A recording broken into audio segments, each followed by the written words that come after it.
nawe waba umutagatifu. Erega nicyo wahamagariwe. Niki twakwigira ku batubanjirije? Ibuka igihe ubatizwa. Kuva ubu no mu bugingo bw'iteka ubaye urugingo rwa Kristo, we musaserdoti, umuhanuzi n'umwami. Ngaya amagambo wavugiweho. Muri batisimu wagizwe ikiremwa gishya, wambikwa Kristo. Ese itara ryawe riracyaka? Ese umwambaro wawe urakererana? Humura, garukira Imana. Abatagatifu n'abanyabyaha bababariwe. Akira Kristo. Ikiganiro Ibirari by'ubutagatifu mukigezwa na Beata Mukarusanga, umukristo wubase urugo.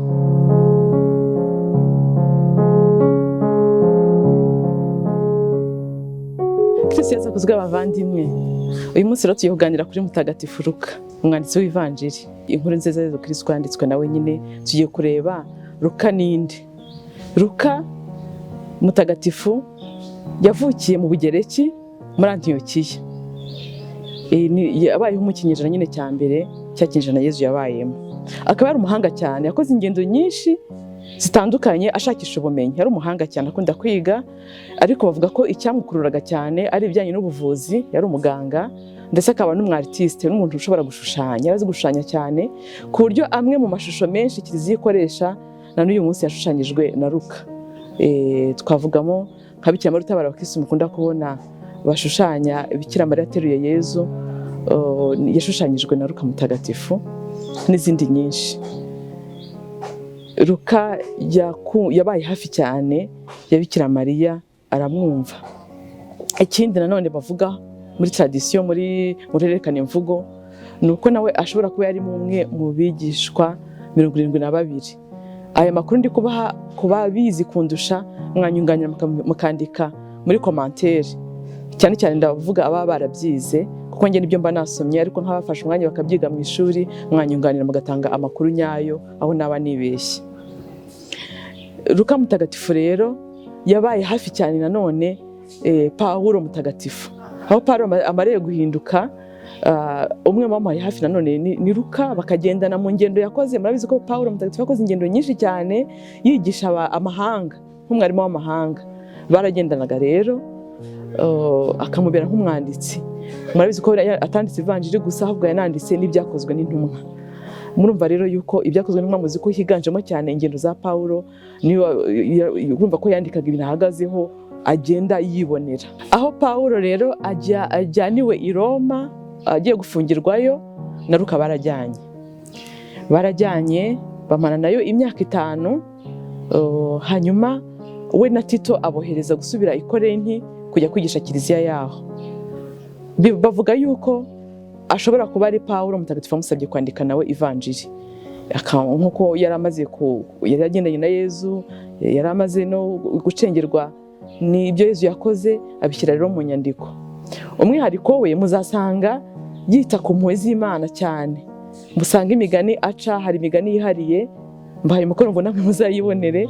Imigani yihariye mutabona mu yandi mavanjiri yenda gusa, ya mavanjiri bitangwa sinoptike, Matayo, Mariko na Luka. Ugasanga hari imigani yihariye igaragaza impuhwe z'Imana cyane. Ikindi uzasanga uburyo atangira ivanjiri avuga rwose umwihariko wa Bikira Mariya mu gucungurwa kwa muntu. Nka yego ye dukesha umukiro rwose, arigaragaza cyane. Akavuga ibisingizo bye, ya Magnificat niwe tuyikesha, kwa guhura ari marayika amubwira, ari Elizabeth amubwira. Kandi nanone mwubona ko ivanjiri itangira yuzuyemo Roho Mutagatifu cyane. Mbona abwirijwe no Mutagatifu hagenda gutya, abwirijwe no Mutagatifu bigenda gutya, ukumva n'umuntu wacengewe n'imbaraga za Mutagatifu nicyo zikora mu bantu. Luka Mutagatifu rero twamwigiraho uko gutega amatwi Roho Mutagatifu, tukanamwigiraho gukunda Bikira Mariya, tukanamwigiraho gukunda impuhwe z'Imana no kuziyambaza, no gukugirira abandi impuhwe, gukorwa ku mutima. Bivuga ko rero yapfiriye Akayi, ariko aho nasomye nabonaga bamwe bavuga ahandi hatandukanye na Akayi. Ababizi mubindusha mwamfasha. Akayi ni nanone mu Bugereki, yaragarutse ahavuye i Roma, aho yari kumwe na Paulo Mutagatifu yakomeje kubwiriza nyine mu Bugereki, akaba yarazi n'Ikigereki mu rugo rurimi. Inyandiko ze ngira ngo za mbere zari mu Kigereki. Hanyuma yizihizwa rero ku itariki 18 z'ukwa 10 buri mwaka. Uburyo bamugaragaza nk'ikimasa, muri bya binyabuzima bine agaragara nk'ikinyabuzima cy'ikimasa, kubera yuko nyine ivanjiri itangira Zakariya umuherezabitambo ajya gutura igitambo, hanyuma Imana ikamwirika ikamusezeranya kubyara Yohani Batista. Numva rero aricyo twavuga kuri Luka Mutagatifu, ariko ndabasabye uwabazi ibirenzeho yamfasha tukarushaho gusobanukirwa n'abanditsi b'amavanjiri. Ariko namwe nkabasaba ngo mureke dusome amavanjiri. Hari Mutagatifu witwa Twaremewe tuzaganira yakunda kuvuga ngo ni ibaruwa Nyagasani yatwandikiye ngo tujye tuyisome, ibaruwa y'urukundo.